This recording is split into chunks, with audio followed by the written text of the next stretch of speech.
Ever wondered how to survive Oktoberfest, what to expect, or how it works? Even when the weather throws a tantrum? Well, grab your beer stein and buckle up. Today, I'm sharing the ultimate insider tips that will keep you warm, dry, and sipping on the best beers, rain or shine. From secret spots to tasty treats, I've got the inside scoop on how to turn your day at Oktoberfest into an unforgettable adventure.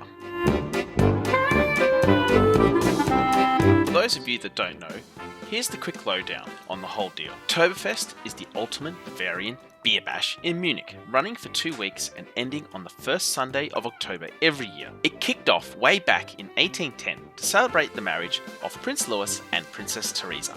Picture this, a horse race, some tasty treats, then they added beer, then they added more beer, and then eventually they added lots of beer. Fast forward to today, and we're talking massive beer tents that can fit thousands of people, all eager, waiting for that first keg to be tapped by the mayor to open the festival. There are over 2 million gallons of beer consumed every year. There's parades featuring folks in traditional dress and rides that will make your head spin. Oktoberfest draws over 6 million partygoers every year. And speaking of beer, I recently took a family vacation to Europe. I mean, a serious work trip for serious beer research. Trust me, this trip was all about finding what makes Oktoberfest great firsthand and experiencing some European beer in Europe, all to make JKB Brewing better. Speaking of making things better, do you have your own tips for surviving Oktoberfest or any beer festivals? Or is there something that I missed in this video? If I do, drop your thoughts in the comments below. I'd love to hear your insights. Speaking of insights, here is what I learned and what I think you should know. The festival itself is held at Theresienwiese, a short walk from the centre of the city, or a short walk through the old gates of Sendlinger Tor. There are several train stations nearby, so train access is pretty easy, but my hot take is to stay somewhere that is within walking distance. It may be a bit more expensive, but imagine trying to take a 30-minute train trip back to your hotel after drinking several litres of beer all day. Yeah, no thanks on that one. Entry into the festival grounds is free, and no large bags, because clearly no one needs a backpack at a festival that lasts all day. So keep that in mind when you pack your stuff to go.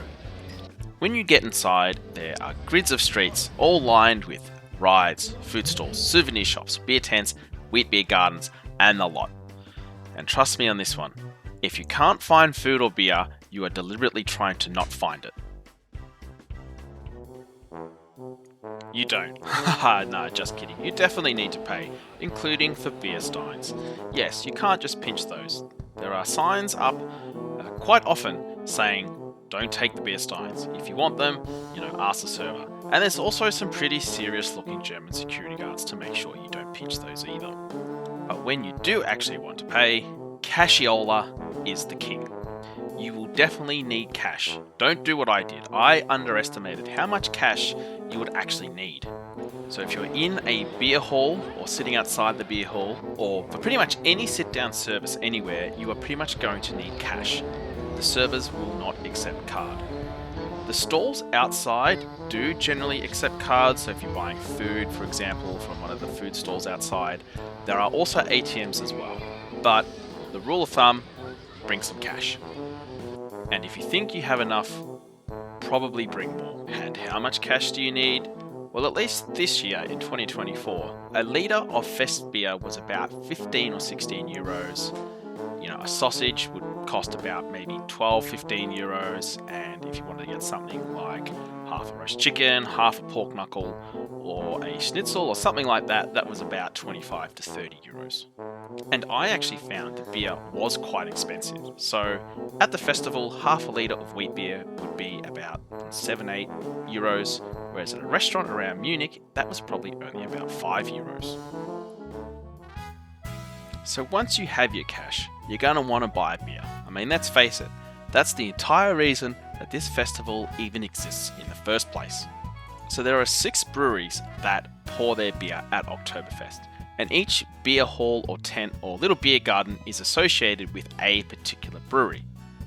And those 6 breweries are, cue the butchering of German pronunciation, Augustiner, Hackupshaw, Hofbrau, Lowenbrau, Paulaner, and Spaten.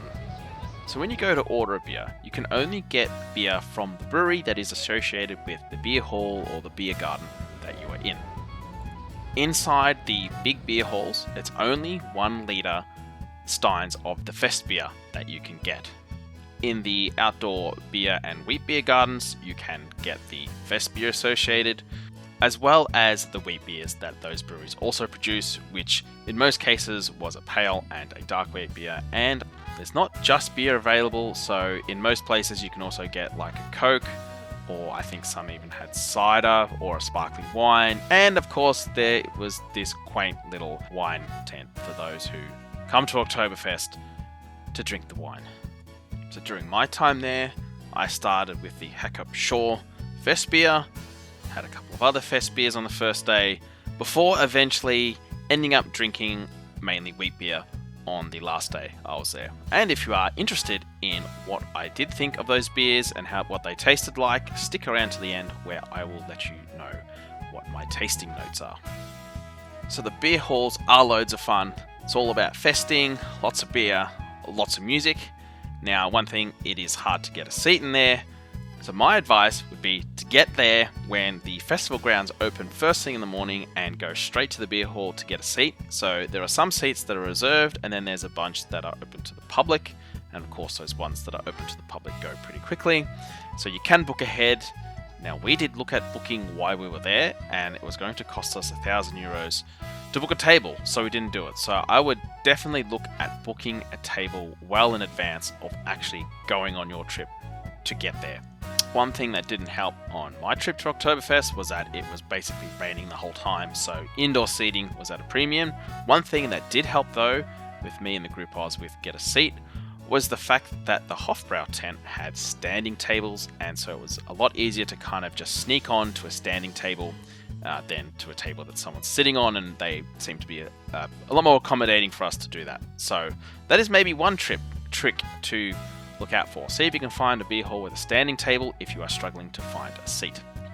Something to keep in mind is that there is no bar in these beer halls, so if you do want to get a beer or you want to be served, you must be at a table, whether that's sitting or standing. If you're not at a table, you can't be served.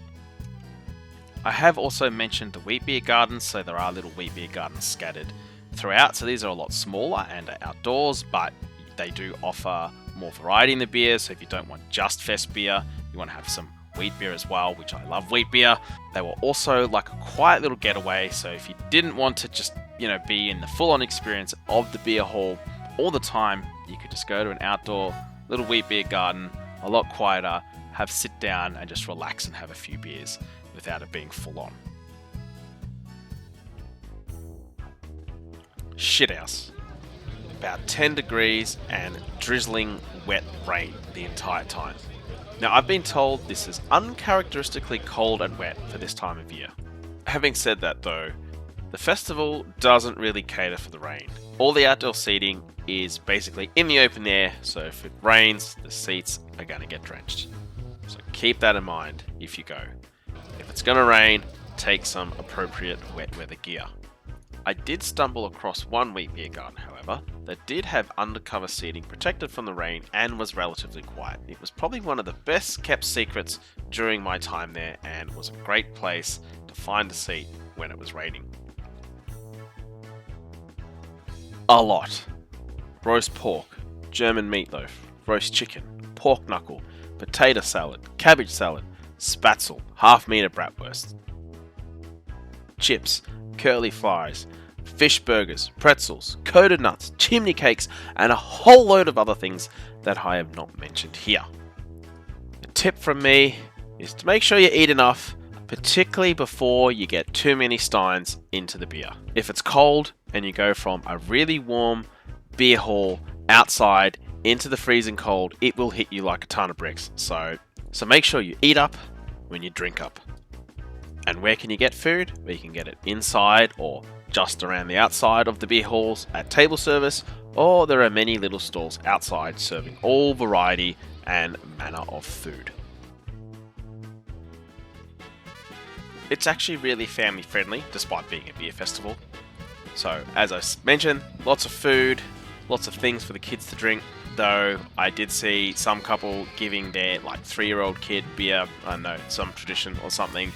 Not really sure about that, and would definitely not recommend doing that. You should definitely not do that. But there are also heaps of rides and things, so the family can have a lot of fun. I was actually surprised at how many rides there were. To me, it was almost like imagining your local show or theme park, but had a beer stein in each hand, and that's kind of the vibe you get. Inside the beer halls, of course, are a lot of fun. There's a lot of festing going on, a lot of music to keep everyone up on their toes, and so the beer halls all have a brass band that plays music. They play some traditional, well, what I assume to be like traditional German music, and they also play a lot of the popular songs as well that everyone sort of knows. They play a lot of those songs as well, so everyone can have a good time, have a good sing-along while drinking some beers and getting to chat to people from all over the world. And everyone is really just there for a good time, which is really good. And while I wasn't there during any of the nighttime festivities, only there during the day, I didn't really notice too many drunk, obnoxious people, which was good. Loving what you're learning about Oktoberfest and beer culture?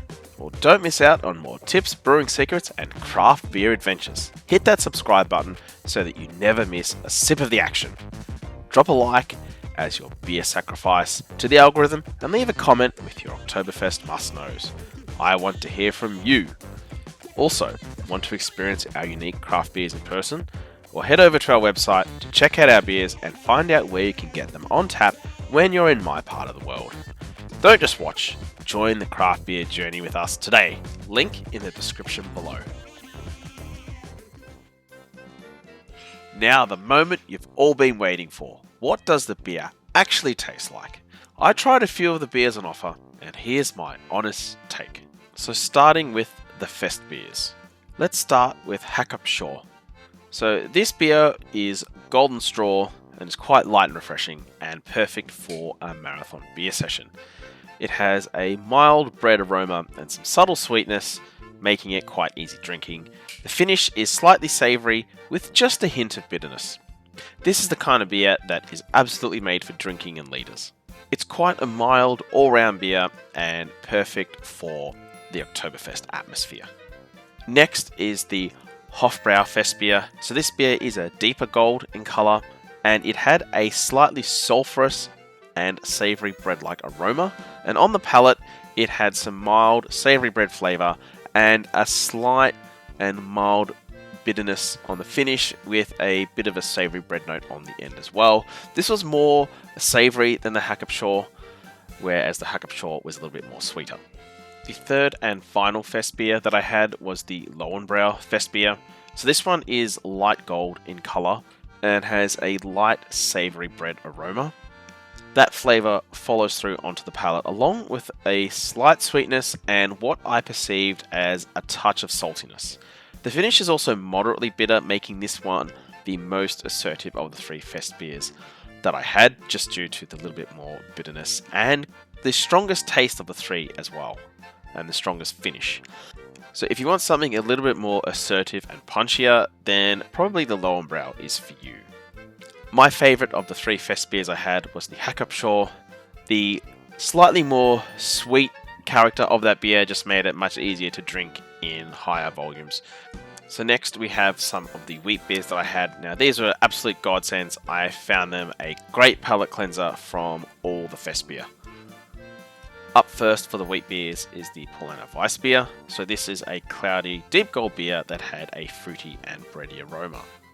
The body was actually quite soft and light, making it easy to drink, and there were flavour hints of banana in sweet bread on the palate.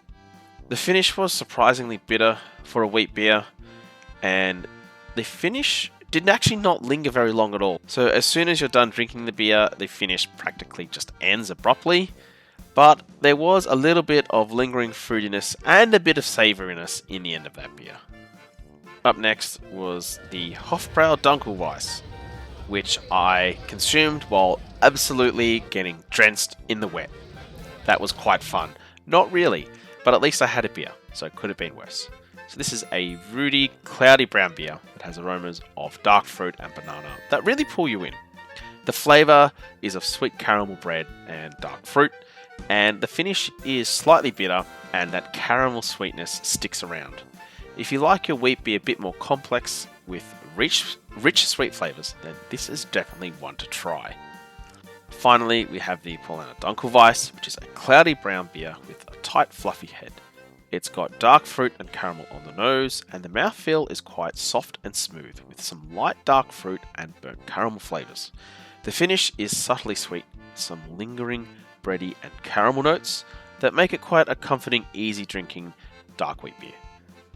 For me, I would have actually preferred the wheat beers to have been served a little bit warmer.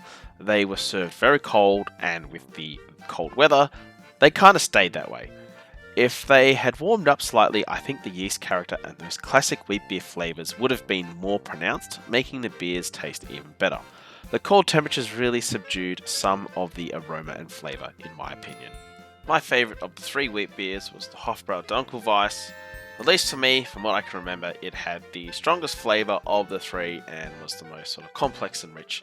Maybe it was because of the cold weather, but that just seemed to hit the spot for me. Whereas the other 2 seemed to be a bit more lighter in flavour, and maybe on a warm day, those 2 would have been better. Anyways, let me know, what's your favourite fest beer? Or Oktoberfest wheat beer? Or what's your just favourite Oktoberfest beer? Overall, let me know down below. Oh yeah, there's one thing I forgot to mention. If you want to explore more craft beer, look here. Cheers.